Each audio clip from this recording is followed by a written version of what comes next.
I've got a bunch of cards. I think I probably have everyone in the room covered, so I think just for ease, if you want to come up and make a public comment, just state for the record your name, and I will mark down that you're here. For the record, Arlene Gaughan, I'm representing the Spring Mountain Alliance, which is a group of over 1,800 members who would like to preserve the wild horses and the burros on the Spring Mountains for future generations. But we do believe in sound range management. And I would just like to dispute two things that were brought up by Mr. Johnson. I'd like to see the proof that PZP has failed in effectively controlling the population of horses in Nevada, because I think the fact is there have been very few concentrated long-term use of PZP. For example, I'll be specific, in the Spring Mountains, the BLM has said they have released some mares onto the range in 2007, 2009 that were treated with PZP. They don't identify the number. There have been no long-term studies of the application of the PZP. They don't have any information for the public. I think before any program or letter from this commission goes ahead to recommend spaying of mares, you've got to get a grip on fiscal responsibility to our taxpayers. And what by that I mean, PCP is an application that has succeeded in many other places around the world, not just in the United States, with the Assateague horses, for example, with the bison on Catalina Island. And I think we need some scientific analysis of this, not opinions, and I would like to bring later to you scientific opinion on that. But in specific, back to the fiscal responsibility, spaying of mares will require veterinarians to do it, or highly trained personnel. That will be costly. PCP application, as we are applying to the BLM to do in the Spring Mountains, for example, would be done by volunteers. We would raise the money for the dart guns from the general public and from our membership. The cost of the dart serum itself would be approximately $30 per application. And we welcome sportsmen to help us with the darting. But basically, it can be done. The first year estimate by Dr. Jake Patrick from Billings, Montana, who's been a leader in this field for over 32 years, is that it would cost us $15,000 for the first year, and over the next 3 years would decline to 25% of that amount. Now that is a tiny amount of money, and if the general public can raise it, wonderful. It would assist the taxpayer if we don't go ahead with a more expensive system, which is paying. And I think that before this commission presents any letters, that they ought to do a very sound and thorough scientific investigation into the ability to control wild horse population with PZP application.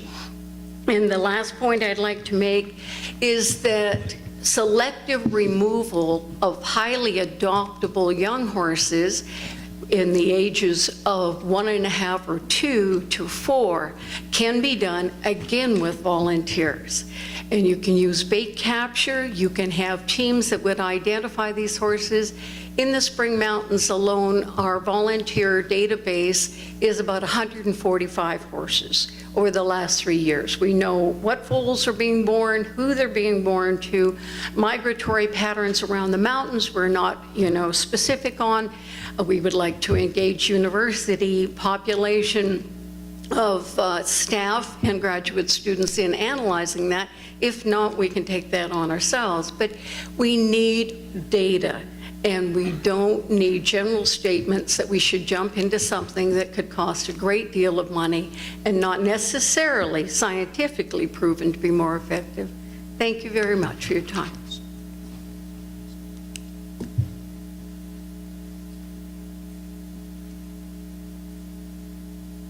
Anybody else?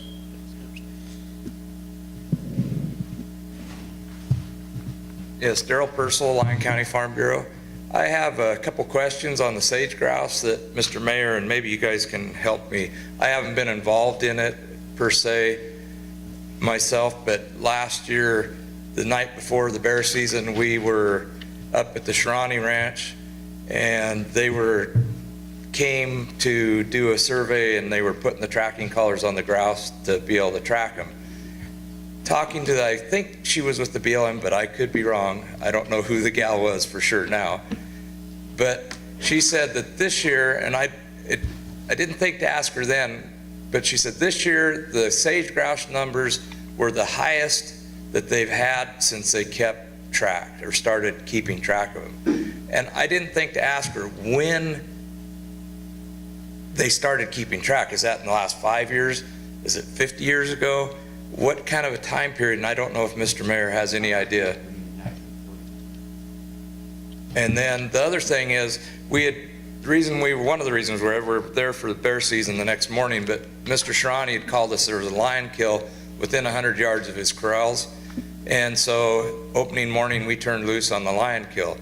Well, in the process, we didn't get anything the first day. We went back the second day of the season, of the bear season, turned loose hounds. We followed them for all the way through the Shawnee Ranch, clear down 1.5 miles probably into the Rosashi property. And just to reaffirm what he says, that is a zoo. It's a jungle. You get tore up trying to go through there. There isn't even deer using half of that ranch. They can only use a little portion along the river corridor to even get through there. It's so thick, it's amazing. It's sad. I'd like to know too if Fish and Game has any plans on grazing it. It should be grazed. And I know you guys kind of oversee that, or you don't. I don't know, but you're involved somehow. Yeah, it belongs to the U.S. Forest Service. Okay. And and it's a real interesting conundrum because the Fish and Wildlife Service, working with the Forest Service, wanted the water in the river for Lahontan cutthroat. Yep. So when they did that, and the wet meadows went away, and the grazing went away, and now you get rank vegetation, too tall, and the birds stop using it. So we are working with the Forest Service and we have money now. We have money allocated to do the restoration work, and they're working with the Serranis, because we like to see him let the fence down and let him just manage on the Versace side, just like he does on his own private range. Well, yeah, even though it's not watered as such, there's a lot of feed there, and like I say, it'd be way better for the grouse, and it'd help the grouse a lot, and it's not something that costs money. And we can still take care of the Lahontan cutthroat. Yeah. It's a win-win. Okay, that's all I had. Thank you. Councilor Smith.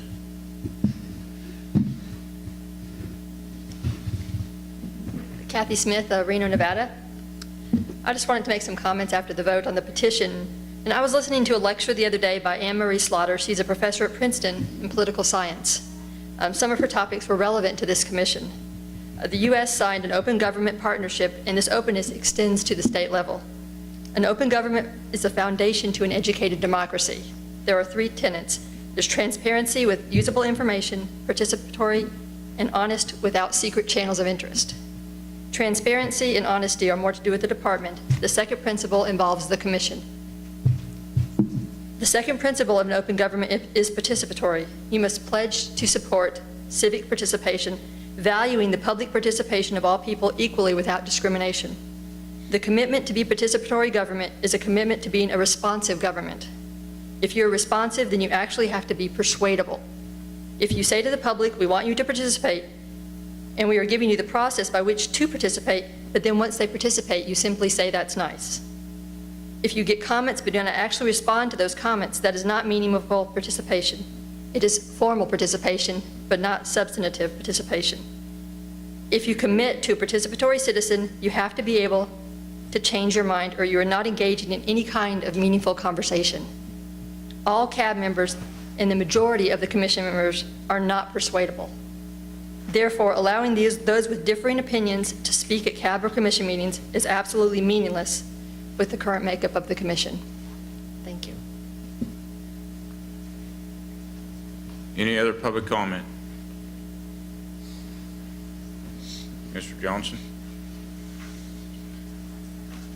Yeah, Larry Johnson, Coalition for Nevada's Wildlife. I'm unable to attend tomorrow, so I wanted to make a comment as far as our opposition to the proposal to close nighttime lion hunting in the bear hunt units. We think it's unenforceable. I don't think it's necessary, and I think we need to be looking at ways of increasing opportunity, not decreasing them. Secondly, I probably want to clarify my remarks as far as the PZP and wild horses. PZP is effective in small localized populations where you can catch a high percentage of the mares, and then the small HMAs with small populations, they can be controlled. But unfortunately, that's not most of Nevada. The sources cited for Catalina Island and the population on the island back off, I think, the Maryland coast, that's a captive population, essentially. And yes, you can control those with fertility drugs. But unfortunately, in Nevada rangelands where we have horses moving all over the places and tens of thousands of acres, and we have probably 20,000 horses in this state at the present time, the findings of the advisory board last meeting was that PZP was ineffective.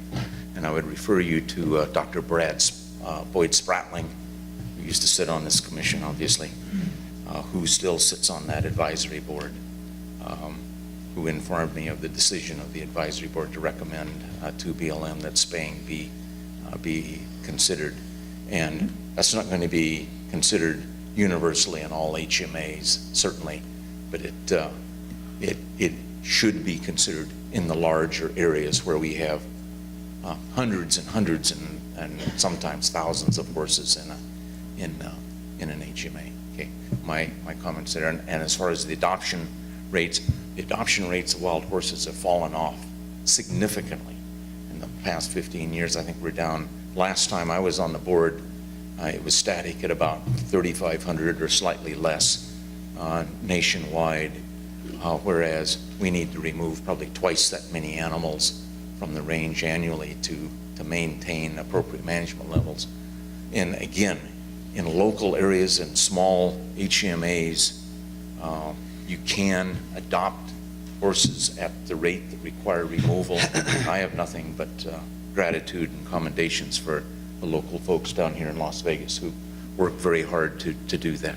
So I think we're a little bit talking oranges and apples. I'm entirely in agreement with the lady, quite frankly, as far as localized areas and small populations. The last thing I want to say is, sportsmen of the state, I want to thank Ken Mayer for his service, and we wish you the absolute best in your life and your future career, Ken. Thank you very much. Any other public comment? Mr. Joy?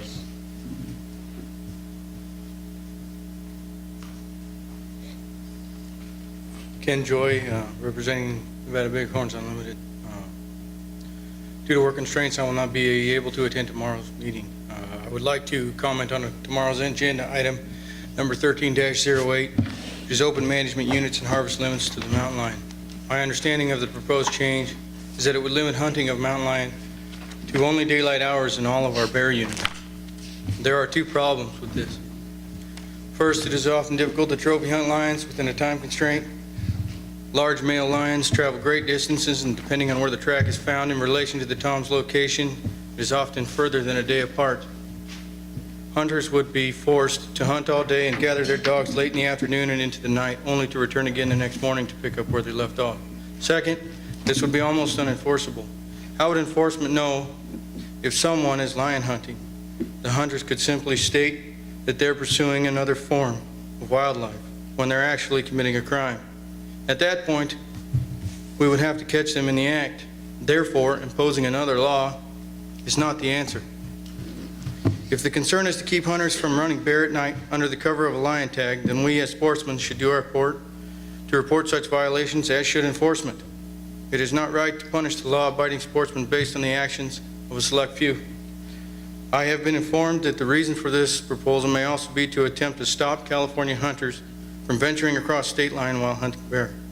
If this is correct, then there is no longer a need, as hunting bear in California with dogs has been outlawed since January 1st. Please deny the amendment and keep the lion hunting as it stands. Thanks for your consideration. Any other public comment?